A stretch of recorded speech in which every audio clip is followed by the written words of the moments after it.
Namaskar, namaskar, namaskar. Namaskar, dear friends. Welcome to the first Living Forward of the year 2021. Swagat hai aap sabka. Good afternoon, everybody. It's 1600 hours Indian Standard Time. Here we are with the first edition of Living Forward for the year 2021. And it's my absolute pleasure and delight to welcome my dear friend, the totally gifted and talented Sujata Deshmukh, on the show here. So, even as all of you in different parts of the world are coming over, good to see you all this Sunday afternoon, dear friends. Swagat hai, swagat hai, swagat hai aap sabka. Today, I am welcoming you to the first Living Forward of the year, 2021. And Sujata Deshmukh is here with me, the founder and CEO of Tutul Consulting. And so good to see you all here, dear friends. I'm seeing a whole lot of Isagar Kales here, Simla Muthuswamy, Mohammad Faisal, Tushar Patra, Jude Baptist, Prashant Sagar. So that's fantastic. You know, there's a great opportunity for us to meet, to let you know a little bit about Living Forward. In Living Forward, what we do is I interact with some extraordinary people, and we together try to understand what is it that will be required for us to actually create value living forward, not just thinking about the past, but living forward. It is very Trout. Yes, I love your name, my friend. Yes. So we are going live on Facebook, on LinkedIn, over YouTube, over Periscope, over Twitch. The idea is as many people as we can reach out to. So I'm also inviting you to share, create a watch party over Facebook. Make sure it can reach more people, even on LinkedIn, wherever. Please share. This is going to be a very, very invigorating conversation with Sujata Deshmukh. And she's somebody whom I have deep respect for, and be ready for some very, very interesting insights. All right. So this conversation is about, and I want you to really get this. This conversation is for each one of us to get. This is the topic, the catalyst for 2021, dear friend. The catalyst for 2021. Imagine if we can look at ourselves, look each one of us. If I can see, if you can see myself as the catalyst for 2021. So on this note, let me welcome Sujata Deshmukh to this gathering. Hey Sujata, swagat hai aapka. Welcome, welcome.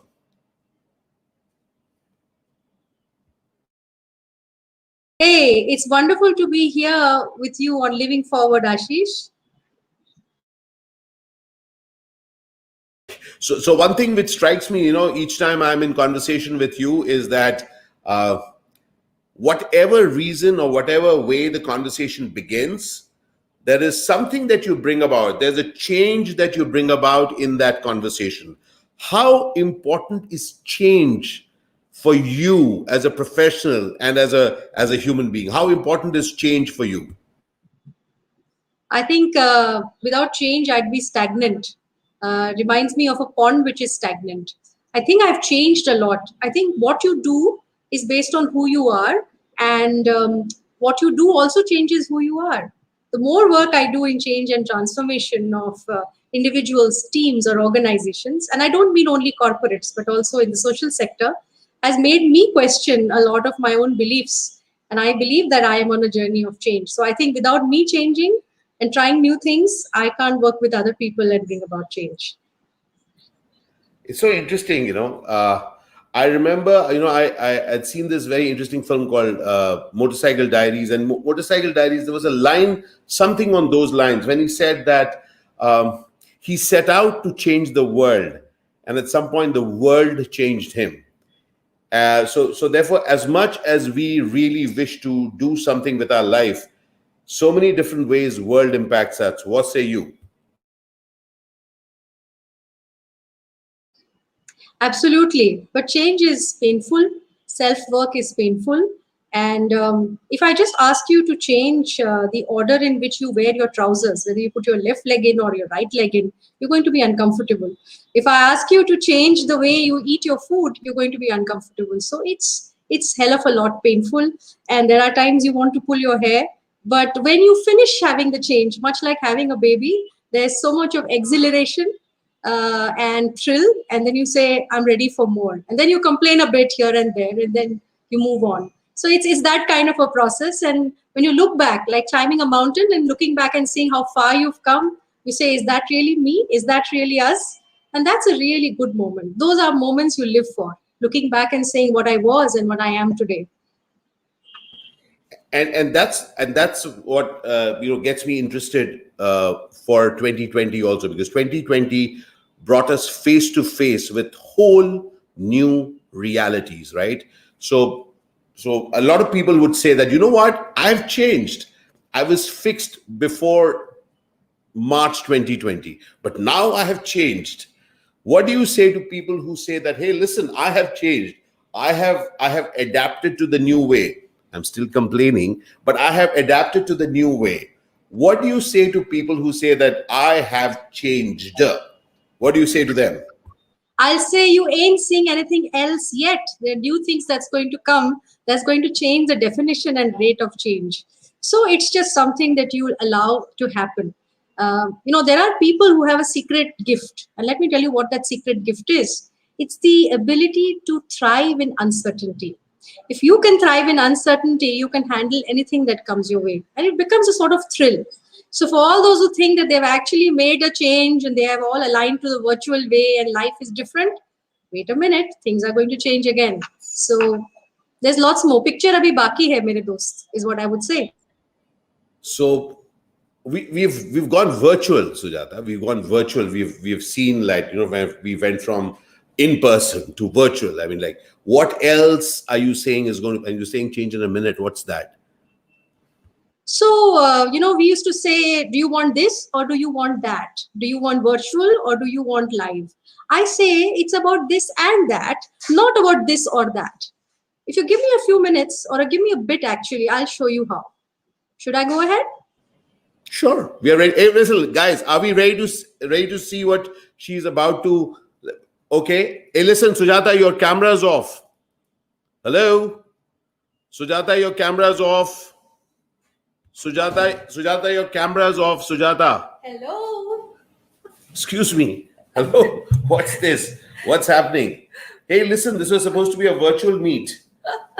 Well, change is best discussed side by side, and I thought let's do a combination. We are virtual, we are comfortable together, and we're doing a hybrid right now. So this is something which Sujata and I were chatting about, and we are saying that, in fact, Sujata, the interesting part is that I qualify that. So as each one of us thinks and tells ourselves that, I have changed, we somehow seem to be not having space for change being continuous.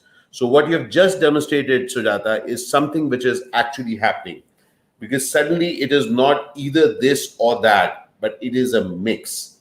And I personally have really enjoyed the very fact that the human being, just when we were surprised by 2020 and then we adjusted to it, guess what?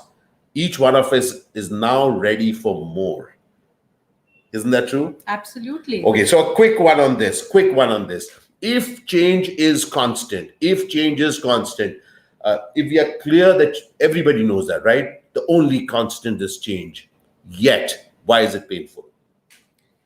It's painful because we like to stay in a state of inertia or equilibrium, and there is sacrifice, there is pain, there is letting go of comfort, and therefore change in itself is an extremely painful process. Painful for the people in the process, painful for the people watching the process.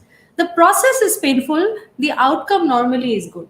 Okay, so this is something which Sujata, she kind of speaks often about, is that and you did mention of giving birth. All right, now that's something which I, as a male, will never experience, but I have heard my mother speaking of it, and I have heard Pilu talking of it. When they say that there is a state change happening, when you're not and then you become, that state change is painful. All right, we agree that post that change we see the joys of it. But yet in real life, why is change, why is that state change so painful? Because we cannot imagine what that new state is like, and whatever we cannot imagine, whatever we don't have reference to in the past, is always scary and uncertain. Got it. And somehow being where we are seems to be better. There are stories of people getting deserted or marooned, and most of them say, let's wait here, somebody will come looking for us. And percentage wise, those are the groups that actually die. But those who say, let's try something new, let's look out if we can get help, let's try something new, are the groups that are more likely to succeed. Now that's an interesting one. When you talk of being marooned, now let's just liken it to our life. So probably we are in an organization, we are in a particular state. Within that organization, we are in a particular state within ourselves.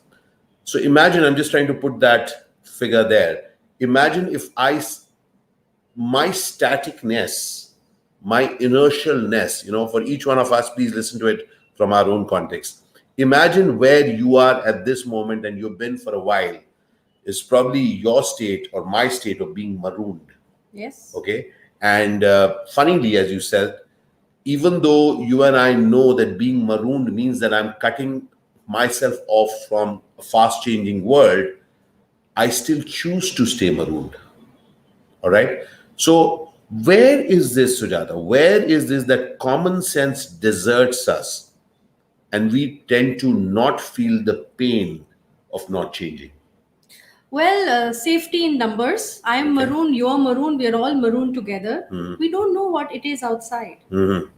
And the trade-off between what I get if I undergo change doesn't seem good enough. It's only when someone who's a catalyst comes and shows you possibilities is when you're willing to even try. And then when 2 or 3 people change, then everybody else sort of follows suit. So it's about getting the right catalyst in and helping them to see possibilities. So a couple of things that you brought in here, and I just want us to notice. So 2 things. One is said that if you're around more like-minded, within quotes, like-minded, like marooned people, okay, and you're like marooned, and we are all okay, we are all inertial. You got problems, I've got problems, they've got problems, we all have got problems, and let's stay here. Let's just wait for something to happen. Okay, something to happen. So when you're around such like-minded people, you probably will stay inertial. And here is the interesting one, and that's where the topic today is: the Catalyst 2021. If we can really, so one of the points that I'm working on, during my talks and my workshops is very, very clearly. The only difference, Sujata, between 2020 and 2021, metaphorically, is the one digit, because the COVID-19 is still there. The vaccination is still some time away. Even if it comes, you and I, each one of us get it. We don't know the efficacy of it. How long will it last? Till when will the effect taper off? We don't know anything about it. But the interesting part for me is, rather than go into thinking doom, being the catalyst is being that proverbial one in 2021 who's going to make a difference. And for me, that is the catalyst. A catalyst is somebody who's saying that I will keep moving, and I will, in any case the world is moving, I rather not stay marooned. Now, in that context, the pinpointed question for me is, if I want to be in movement, if I want to be the catalyst, all right, and as you said, we would want more of that. What does that person do to be the catalyst? Let me give you an example from a real life anecdote of a catalyst who wanted to be a catalyst but couldn't be a catalyst. So many years ago, there was a young person, a young and very driven person who wanted to bring about change in his organization. It was a fairly significant change. And when that person described the way everybody was marooned, I felt a little depressed listening to the story. And then I said, why don't you write about it and tell me what it is? When that person sent me an email, I counted 24 negative words that the person had used. Lack of, this doesn't exist, they can't do this. So I called him up and I said, I'm sorry, I can't work with you. And he said, why not? I said, do we not need change? And I said, yes, we need change. Do you not think I'm the right person to lead change? I said, no, you can't be negative. You've got to look at it as a problem that can be solved or an opportunity that is there instead of being negative. And I at that time, this was many years ago, I remember thinking, what a fool I am. I mean, I'm saying no to a great client. Sure. And a few 2 months later, the person comes back and says, I have changed my mindset. We're ready to start. And I think that was one of the most successful change interventions done. And I continue to be in touch with that person after so many years. So the catalyst has to reframe his or her beliefs and be willing to say that it's not going to be perfect. It will be messy. We'll get 80%, but it's better than staying marooned. Yep. And I think you've given a very beautiful hint as to how it all begins. And I kind of really believe in it. It is the power of the word. What is the word? How is the world seeming to you? For me, very clearly, the usage of words. What words are you using with reference to yourself, with reference to what is happening around, which begins to define the world around us? And Sujata, this example of yours for me opens up another very interesting thing, that if we just want to go into change, the first thing that we need to affect in us is first the belief that this needs to change and I can be part of it. Absolutely. All right. So here is my question. As I alter my description of the world, as I alter it with words which call for action, what are the actions that you as a professional have taken in terms of diagnostics and then the suggested steps ahead? So, our understanding of reality, change is going to impact everyone in an organization or a team. My understanding of reality is different from yours, so it's fragmented. Unless the entire system listens to everybody's version of reality to create a shared narrative of what is, we cannot move ahead.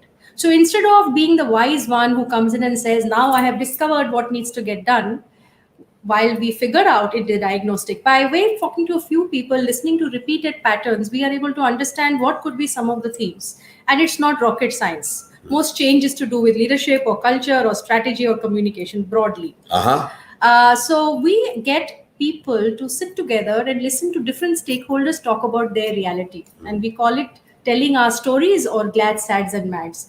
And when they listen to it together, then it is about having a shared story, a shared reality. And if the pain level of continuing the way it is more than the benefit that might come from shifting, there's a tipping point, like an escape velocity. And that's when people start to say, okay, the second step is, now that we don't want this, what is it that we want? Got it. You don't want autocracy, you want democracy, but what is it? So you define what that change means to you. And the problem with a lot of interventions is we use a lot of big words and frameworks, but what changes tomorrow? I was working with an Indian bank that was growing aggressively, and we told them to change the structure of their business. And we said, well, some of these people who are, your third party are based not in your office. How can they feel the same way about the brand? And they need to be in office. They need to work with you. Why are you treating them separately? This client called up everybody, hundreds of people in the night, and said, from tomorrow morning, all of you are going to work with us in office. This was about 10, 12 years ago. And that's real-time change. If my life doesn't change the next day, if my customer's experience doesn't change the next day, then, change is all in PowerPoints. So it's about a shared reality of where we are, deciding where we want to go, and deciding what change is right now. So very, very clearly, it may be driven, it may be invited, caused. The first catalyst may be a single person, a singularity, but then it has to be created together. Yes. Just as we are sitting together and talking about change, it has to be co-created. Otherwise, the resistance level is so high that you will have, you lose all your hair, not just gray hair, you lose all your hair. And by the time the context of change will change. So it has to be rapid, it has to be real time, and it has to incorporate and involve all the relevant stakeholders. Thank you, Sujata, for bringing in my gray hair into this conversation. It just makes me feel a little more mature than I think I am. Appreciate that. You've been bringing a lot of change, clearly. So the interesting part for me here is that when we are affecting change in ourselves, a thing which comes in again and again is the need to feel that if I stay static, I am going to lose a lot more than the apprehension that I have of moving. All right. So in our conversations and in our workshops, one of the things that I keep sharing with people, and I really see, is that when I can get dissatisfied with where I am, Absolutely. that is for me. And for me, when people stop dreaming, when they stop dreaming, they're never dissatisfied. Because when you don't have a dream, you're always satisfied, because there's nothing to dream about, forget it, is okay. The important point for me is to dream, and dream big. And when I dream big, when I invite people to dream big, that's when the gap between what could be possible and where I am becomes even more stark. Okay. And for me, that is, in a way, I call an invite, creating a powerful enough magnet which kind of draws you out of this present thing. Now, I've had the privilege of working with Sujata. She worked with our team on Avid Miner, and we got some extraordinary results out of that. So I want to see, so I have experienced it. Now, how do you go about, what is it, that power that you brought, your power in listening to each one of us, which allowed you to go deep dive and do that kind of intervention with us? So the first thing is to listen without judgment, Okay. because everybody has a story, and your story is your reality, and it's from where you are, and somebody else's story is different. And I listen to the different stories of people in cross sections and individually, and I see what's coming across as common, and then I stitch together the story as an outsider and play it back to you. And that sort of spurs conversation. So I think the ability to listen without judgment and saying there is no right or wrong. See, the cookie cutter approach does not work. You cannot take a One change size doesn't model fit, yeah. and apply it to all organizations. Everybody is unique and different. And therefore, you got to listen to it, we say, with the innocence of a child, without any baggage, and trust the process. I can tell you that when I was a younger person, I would say, let's apply this model and let's do that. After a point, I realized if you design the intervention honestly and with the right variables, the process will take place on its own. And Ashish, I think you and I, and maybe you should talk about this, we are instruments in the process. Sure. In a way, we are catalysts. We are not bringing about the change, neither are we impacted by the change, but we are getting people to step up and make that change. What's been your most challenging conversation about change? So one thing very clearly is, and you have mentioned about it, is that even as we are on this journey, even as we are making people think in ways other than they usually do, it is there for you too. It does impact us. Yes. So each episode, even this conversation today, is going to impact me and you. That is something which I learned as an actor. Because imagine, the thing that I kind of really believe in is that I'm not without. Each experience that you and I and each one of us individually or collectively have gone through, we are never without that. It'll forever stay with us. What is it that I take away from it? Can I be somebody who's not just stoic, who has the ability to feel the pain, feel the happiness, feel the grief, feel also the regret, if only? I really think that as a human being, when I'm closest to all this, that is when I can really go and add my passion to it. For me, a very critical part of change is if I can infuse passion into my dreams. Because dreams, or anything that we wish to do, a change that we may want in our life, can be achieved by adding that extra thing, and that is individually passion. For me, in that very same way, from an individual, when a set of people bring their passion together, it is exponential. And we have seen cultures and societies and countries and epochs moving. For example, when the any kind of industrial revolution happened, or when huge scientific discoveries suddenly started happening a few years back, if you notice what happened, the entire epoch becomes one in which the joint sensibilities become high. And for me, therefore, it is very important that catalyst begins a movement where more catalysts are created. So it is not one of creating followers, but creating people who really think that, yes, I can. I can be a leader who can share my passion. So for me, each occasion is an opportunity to move the needle ahead. And if we can invite people to say that, hey, listen, that's my life, and each day is one more day of my life, can I do something extra? And for that, I'd rather listen to others. So when you did the session for us, the point for us was that you were showing something which we could not see. And that's where my next question is: how important is it for a leader, an experienced leader, to be detached from, I know it, I've seen it, I've been there before? How detached does this leader need to be to take on something which an expert like you is offering? So before I answer for a leader, I think the greatest form of attachment is to have healthy detachment, whether it's in a relationship, whether it's with your child, whether it's with your team. So it is very easy for a catalyst or a consultant or a trainer or a motivational speaker to get very entangled in the system. And when you're in it, you can't see what it is. The leader also often gets very attached to his or her idea, which is something that's implemented, and now you're saying maybe we need to change it. So when that psychological ownership is too much, it's you're unwilling to let go. I love it. It's a bit like losing weight. Your body holds on to fat.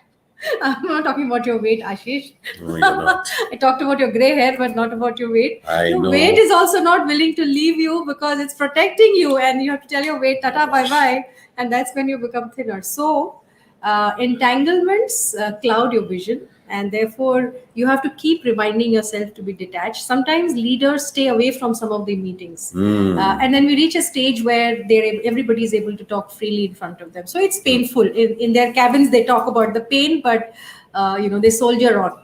Yeah. So I think this is a very powerful one. And you see, let's do it. Each one of these things that Sujata is talking about is something which I apply in my life, and I'm applying right now also. So even this conversation about weight, now let me do some working with myself in front of everybody. So one of the things that I'm continuously dealing with is my weight. And something which just opened up for me is that what is that thing that I feel unprotected about, which I allow my weight, so to say, to protect me. And it just opened up for me is that I'll really be looking into that. What is it that if I can let my weight know that you need not protect me, I'm good. Okay, so dear friends, one of the things that comes up, and that's why I call each of these interactions of mine as conversations, is if we are allowing these conversations to touch us. So it's not a question of wisdom, it's not a question of knowledge. It is a question that how any word spoken in any context can be chosen by you, me, to impact our life. And therefore, just imagine if I can be detached. And you said, you used a very beautiful word, what? If I'm psychologically invested in something, it's very difficult for me to stay detached. Can we look at something as, I thought this will work, and if it doesn't, I'm ready to alter it? Will it be useful even for legacy organizations, for them to give up on things which may not be working out right now? So I'll quote a statement I read, which I really loved and thought about for months. It says that an organization's level of consciousness cannot be higher than the consciousness of its leader. Basically, it's yatha raja tatha praja, which means that when a legacy organization's leader, whether it's a family member, whether it's second generation, third generation, if that person's level of consciousness goes up or goes down, the organization starts to change.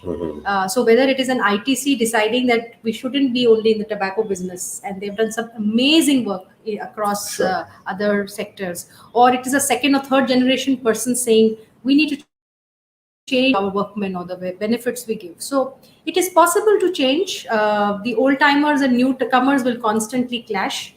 I had the privilege of doing my dissertation on old timers and newcomers in one of India's largest and oldest conglomerates. And I had met somebody who was a catalyst, who was a very senior person. I won't mention his name, but he had joined there. And I remember asking him, saying, "What is it that you're grappling with?" I was a student then, and he said, "I don't know how to get the old timers and newcomers to sort of come together and bring about change." But his leader, the owner of that large conglomerate, said, "You can go and do it."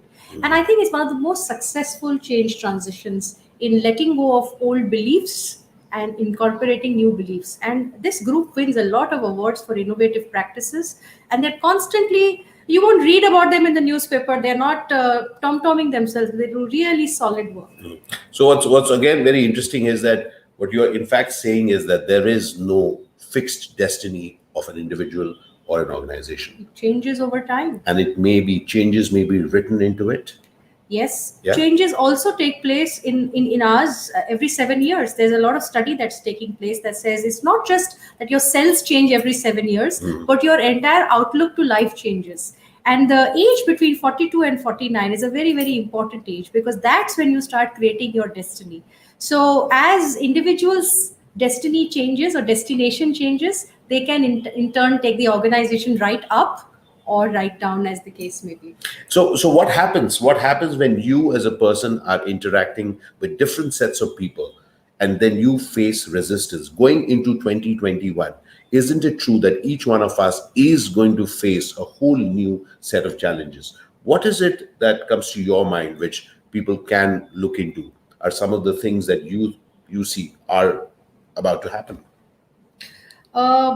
Well, work contracts, the relationship of employees with organizations, people-related policies, manner of engaging and interacting with stakeholders, and the fact that we have to be comfortable with hybrid. It's just like your phone data switches from mobile to Wi-Fi depending on how strong the signal is. Our ability to do that is going to change. Yeah. So organizations are not going to be able to apply a one-size-fits-all. And Yeah. the control that they had, now there's a different kind of context. So for example, we don't know when schools or colleges are going to start. We are trying to estimate, work with scenarios. I think we're going to become much more nimble, much more agile, much more flexible, much more democratic. Look at the kind of participation of people across gender and age groups and disability as a result of this virtual working. So I think it's going to be it's a step forward. Of course, there is a lot of loss of livelihood. There is pain. There have been lots of loss of life. But looking forward, I think our entire understanding of the individual, the team, the organization is going to change. I also think managers and leaders have to learn far better ways to communicate. I always say that this new way is being comfortable with being uncomfortable, and that slow is fast, which means you have to give people more leeway when you're meeting them virtually than you're meeting them real time. You and I are sitting together, Sure. we're experiencing what is called emotional contagion, which means what emotions you experience are somewhere impacting me and vice versa. When I'm doing this virtually, it doesn't happen because Sure. chemicals don't move across virtual. So people have to learn to do more with the cues that they get and be more patient. Interesting. Now here is something which I want to ask you. Isn't it true that in this going forward, and you mentioned this, I have seen that people at one end is organizations will have to learn to behave differently. I also feel that individuals, each one of us individually, I felt that each one of us has to actually go beyond our existing roles. We will need to take on more. Your take on that? Well, I feel very passionately not about roles in organizations or families, but roles as citizens and roles as citizens of the world. I definitely, this morning I was listening to some public policy presentations of students, and they were talking about the food policy and the food wastage reduction policy. And I said that it's everybody's responsibility to be conscious about the way I look at food wastage, or the way I look at an abandoned child, or I do something that's socially responsible. So the more my consciousness of who I am and how interconnected I am with the world goes up, the more I see my role as being larger. So Vasudeva Kutumbakam is something we Yes. talk about in India, and what I do here impacts the world. The fact that we are sharing our vaccine with different parts of the world is a great example of that. And realizing that if I have to be responsible if I'm infected makes me even more responsible. So as our consciousness goes up, and I wanted to ask you whether you think it's going up or going down, the role automatically enlarges. And I see myself as part of a community. So I'm responsible for what happens in the surrounding near my house, what happens in school with my children, what happens in the places I work and the community around it. Very beautifully put. In fact, this morning again, I was in a conversation with my son, Advaith. He's in Berkeley studying, and he's studying computer science, but he's got interests and he's studying some stuff about religion and philosophy. And we got chatting about Advaith. And one of the things that comes up, and what struck me about Advaith is, imagine I getting that I am part of the universe. No part of the universe is no part of me. I am Aham Brahmasva. I am part of the Brahmand, and Brahmand is part of me.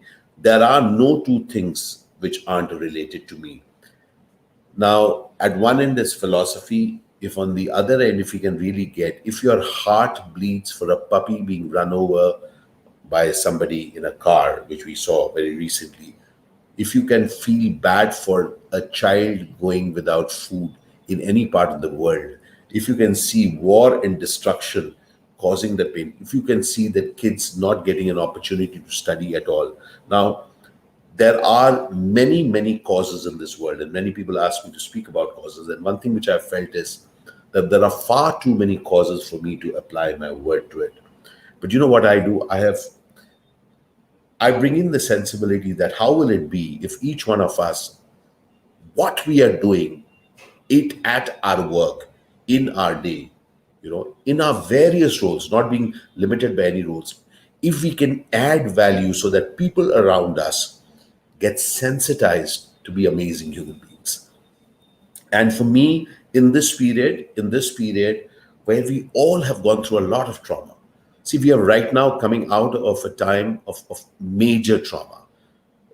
There's been loss of life. We have seen people around us, loved ones losing their lives for no reason. They've been good. They were supposed to live much longer, but we lost them.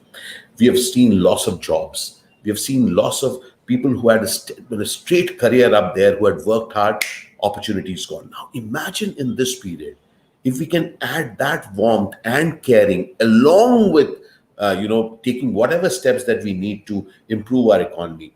So I personally feel that this is really a period that economy and sensibility has to grow together. All right. And I dread the word has to. There is no has to. But how will it be if each one of us can contribute, that we grow, not just because we are kind, but really get that we have the sensitivity that we each day with our job, with our work, we are impacting human beings, not just the numbers. And that brings me to one thing. For me, each day at work, or what we call operational excellence, for me is an opportunity to each day. So even in this life, all right, for me, when I invite you to a conversation like this, when I invite amazing people like you and have conversations, for me, somewhere if we can ignite someone to be so much better at their proficiency, all right, and that's the work that we do, right? So we bring in whatever that we bring in, so that subject matter experts, specific experts, are extraordinary at their job. Isn't that what operational excellence is? Yes, and when you're used to working with a hammer, everywhere you see a nail. A lot of the subject matter experts, and I've worked with fashion editors and doctors and scientists and technical people. Yeah. They know how to apply their technical knowledge very well. Their understanding of themselves and their understanding of people and what drives people is perhaps an area they don't. The other challenge with people who are experts is that they only speak when their topic comes up. But what you realize is when you're part of any organization or institution, it could be a school, you could be a teacher, and you could say, I'm the teacher, I don't have to have a point of view like the principal does, is to realize that I can have a say on something over and above my area of work. Sure. So my challenge with working with technical people is You can have a point of view about areas which are not in your area. So go beyond that, open your minds. And you can't really build technical expertise unless you understand people and understand your own self. And that's a very interesting one, because, as I was speaking to Earth again, as he's saying that as they are working on AIs of the world and stuff like that, most of the stuff that I don't understand, but they see a direct connect between human sensibility and technology. Absolutely. And what you're saying is, I think, more in that. Imagine if there is, say from Advaith, we get that we are connected with everything. Imagine our sensibilities. It is the sensibility of the chemical engineer, it's the sensibility of the doctor, it's the sensibility of the salesperson, sensibility of the technocrat, the financial expert, whoever. Now imagine if that person has the sensibility that I will make people around me grow, I will make sure that people around me grow to impact more. Doesn't that make business sense? Brilliant. And for me, that is the work that needs to get impacted. So at one end, as a catalyst 2021, I very clearly see that people are getting better at their work, so they are improving their specific prowess. How good are they in their job? But simultaneously, what has to happen is their ability to work so amazingly. Just imagine, there are the vanishing of silos. If organizations are so free that I can point out, hey, Sujata, did you miss that? And Sujata can easily point out, hey, something, Ashish, did you see that? Does that make sense to you? Now, imagine if this kind of a conversation is happening across levels, across functions. And that's the kind of, some people may say utopia, but I do believe in that if consciousness has to be risen, then let the borders disappear. Okay, so that people, if somebody is falling, you say, hey, listen, you're falling. You don't say, hey, not my job. So I have an entire take on that, where I say that how will life be if there is nothing in the world that you can say is none of my business? It's everybody's business. Yeah. Absolutely. So what is your take on the mindset that is going to be required, which people may find useful, 2021? Well, I am not a stargazer. I think the mindset of this and that, which is something we started off with different things coexisting. So, a mindset where I see, for example, working from home very practically has required a lot more self discipline, has required a lot more self regulation. There are days in office when I can talk to my colleagues and feel better, saying my boss said this to me. But when I'm alone, what do I do? It's not the same calling up someone and talking about it, rather than, apart from when you go and have a coffee together. So it has taught us to be far more self-reliant. It has taught us to manage our emotions better, and we have all struggled with it. And I think it has also taught us to value going back to work. There are people who are very happy with this setup. There are many people who are dying to get back to work. I think innovation, creativity, working together, it's a different kind of an emotion and a feeling. And I think students face it the most. They're all dying to go back to school. In fact, this is a very interesting question. Sagar Kale is probably asking a question that many people ask. And I would love to listen to your take. Can you please share how to make life stress-free? Okay, interesting one. I would love to hear your thoughts, and I'll just share something too. Yeah. So when I was younger, I thought I had all the powers and I was very smart. When I got older, I realized that actually nothing is in my hand. I am on a roller coaster. I can scream and shout, or I can enjoy the ride. So I think taking small steps, being clear about my priorities and values. If I am not living with my values, let's say that I believe in harmony and teamwork, and I join an organization where there's a lot of screaming, shouting, hire and fire. Every day in my heart, I'm going to feel pain, and I can tell you I'll gain weight also because of it. But I'm a speck in the universe. A lot of things will happen in spite of me.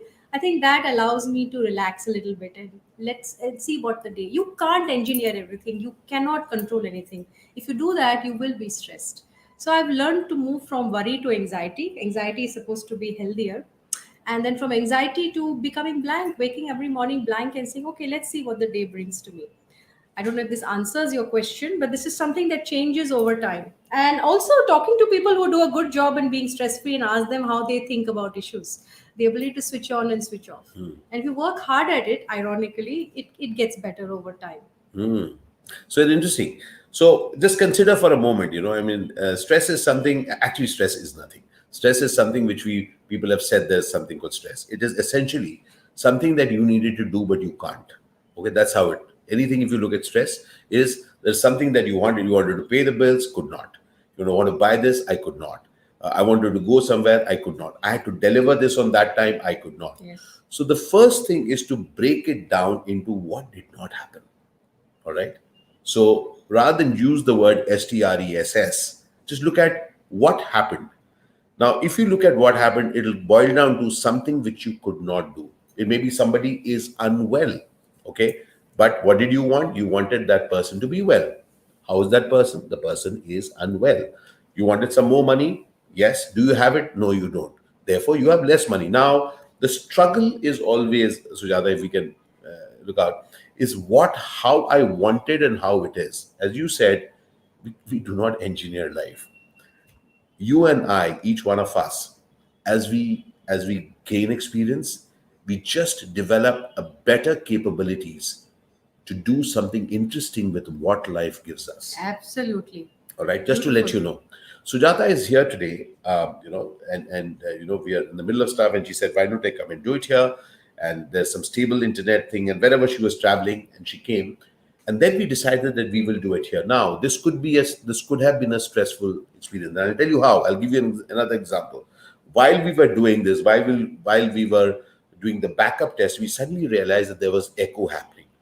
And then we both found out that if we could mute ourselves, simultaneously, quickly. And so we rehearsed. So what we did is we danced with what challenge technology threw at us. Okay, we danced. So my invite to each one going into 2021 is to really get. It's not going to be the way you want it. It's going to be the way it is going to be, where none of us, no one has a crystal ball, and even if they have, they don't know what's going to happen. But I am inviting you, dear friends, if you do not have the money that you do not have, guess what? You do not have that money. If you do not have the job that you wanted to have, you do not have that job. This person who is a professional, I'm telling you, this career is built on more films that I have lost than the 230 plus I have done. Okay, they are, each one of us has to go through shattered dreams. So be kind to yourself, but don't let yourself be the spoiled child. Oh, I wanted this, not there. It's not going to be there. Life isn't engineered as you wanted. As you said, have the ability to dance with it. And if you can't, drop the shades for a while, go away, come back again. Remember, it is your and my ability to deal with what life does with us. That's going to be the key to how we are going to define our life. Yes or yes? Absolutely. Super duper. So as we just get into that, even as we are going to get into some questions, I have a couple of very interesting questions for you. How do you, as a professional at Tutul Consulting, how do you go about designing, bespoke solutions for people? What is the process that you go through? Well, somebody calls up and says, we have a vague idea in our head, or sometimes a very clear idea in our head of where we are at point A and where we want to be in point B. Either we want more leaders, or we want to change the culture, or we want to change the capabilities of people. And instead of, I always say, what have you done so far yourself? So it's about building on what is there instead of saying, like a barber says, who cut your hair the last time? Let me do it all over again. Yeah. So it's about saying, what are you doing well naturally and what are you missing? And so there's a diagnosis that I go in and do very quickly by listening to stories and looking at evidence. And then I'm able to frame what could possibly be a solution. And we call this a whiteboard discussion. So I Okay. go on the whiteboard, I mean, metaphorically and realistically, and create it with them. So I ask the right questions to get people to find the solution together. I love it. So I am not telling you that this is the solution. I'm saying, wow, this is the solution you've come up with. But obviously, it's because of the questions that an expert like me asks. So we create the solution together, and then the real sweat is actually implementing it. Your design is very beautiful, but the process of implementing and reinforcement. I've discovered that whenever you want to bring about a change in mindset or capability, you must have a magic number of at least 6 touch points with those individuals. 6 touch points in 6 different ways, because people learn differently. Some people like group workshops, some people like individual, some people like written stuff. So you create a combination of multiple touch points, variety of touch points, and different formats of touch points to ensure that people move from point A to point B. I love this. Now, will 100, if I work with 100 people, are all 100 going to move from No 0 way. to 10? No way. And in the same way? Not at all. Not at all. Some will move to 90%, some will move to 60%, but by the end of the journey, you will see 75% shift overall on an average, and that is perceptible. Aha. The juniors see it, the customer sees it, the vendors see it. They are able to see that change, and that then gives the confidence to the system that, hey, we've changed and we've created impact. And that's very, very powerful. Actually, it's very important for people to experience victory. Absolutely. And at the core of any work is achieving it, and then also experiencing it. And when other people experience other people winning, Yes. they say, hey, even I can.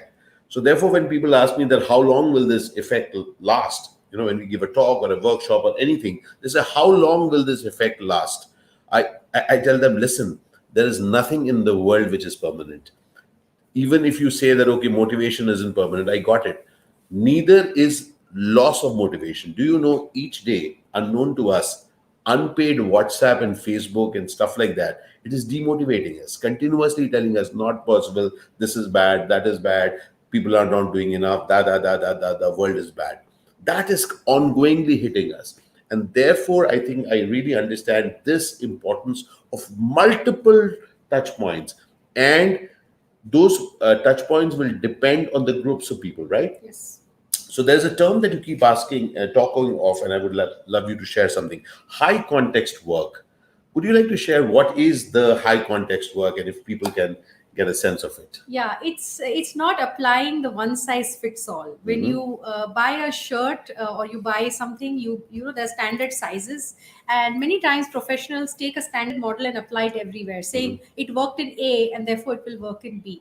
While general universal principles of people might be common, this high context is the ability to understand the context as it is. Take the case of a family run organization. The way a first generation of owner runs a company is very different from the third generation and the way they run it. Now, how do you understand that context and then design something for that?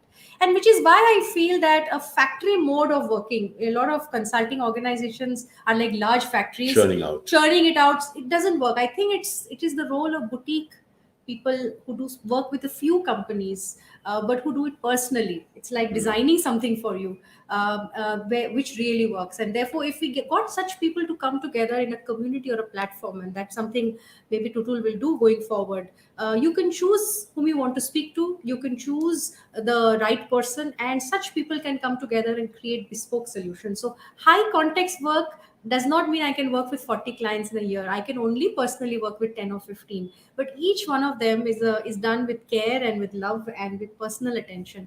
And the satisfaction you get in doing that is far more than doing large volume work. And that's one of the reasons also I'm very happy doing what I do, which is running my own little firm. So it doesn't mean that I work with less number of people. I work with people in a group as large as 1800. I also work with she groups. does amazing work. It's called large scale intervention. And so the interesting part in this is, and this is something again which I want to share with you all. This world is filled with extraordinary people, dear friends. So when I met Sujata some time back, a few years back, since then we've been kind of looking at ways to collaborate, create some extraordinary value. The name of the game for me is, how can you expand your impact? So each one here who's listening in wants to impact the world. Okay. And there is a limit. There's a finite limit to what in the wildest dream I can do individually. You can do individually. There's a limit to that. Okay. Now consider when you can be open to the possibility of collaboration, working together, the meeting of minds. When minds can come together and create extraordinary possibilities which are not an addition. They are not an addition. It's not just 1 plus 1. It is a whole new thing being born. For me, solutions are not fixed. Possibilities can never be fixed. What is available in this world is far wider than the stops that stop us. Each one of us, Sujata, there are certain very fixed stops for us. Oh, that is not possible for me, and this is not possible. It's a finite thing. Lucky you. Guess what? Let this stop you, but there's so much more which can be done. So for me, when we started Avid Miner and we began this journey, in fact, just to share with you, I want to share this interesting news with you. Tomorrow, we at Avid Miner, we are 6 of us. We are going out on our first ever offsite. It's called Onward Forward.